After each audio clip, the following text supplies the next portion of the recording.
ప్రపంచం తల్లకిందులైన ఆగస్టు 15 లోపు రుణమాఫీ చేసి తీరుతామని సీఎం రేవంత్ రెడ్డి మరోసారి స్పష్టం చేశారు.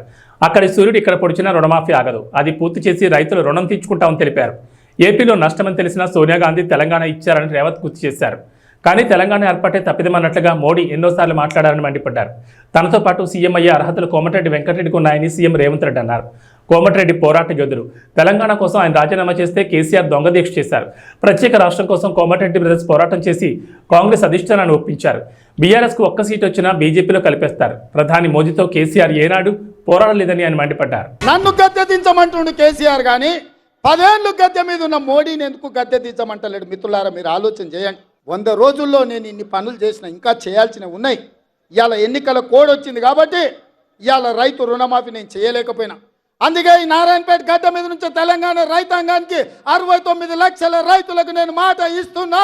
ఆగస్టు 15 తారీఖు లోపల 2 లక్షల రూపాయల రైతు రుణమాఫీ చేసి తీరుతా. ఎట్లయితే ఏడాదిగా ప్రయత్నించిన సంతానం కలగలేదా? నోవా ఐవీఎఫ్ లో ఫెర్టిలిటీ ఎక్స్పర్ట్స్ ను కలవండి. మాతృత్వం కల నెరవేర్చుకోవడానికి ఉచితంగా సంప్రదించండి.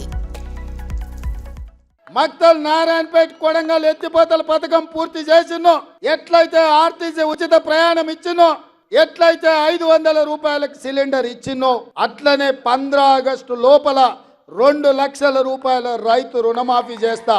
ఏకకాలంలో మొత్తంలో మీకు రుణమాఫీ చేసే బాధ్యత నాది. మీ బిడ్డను నేను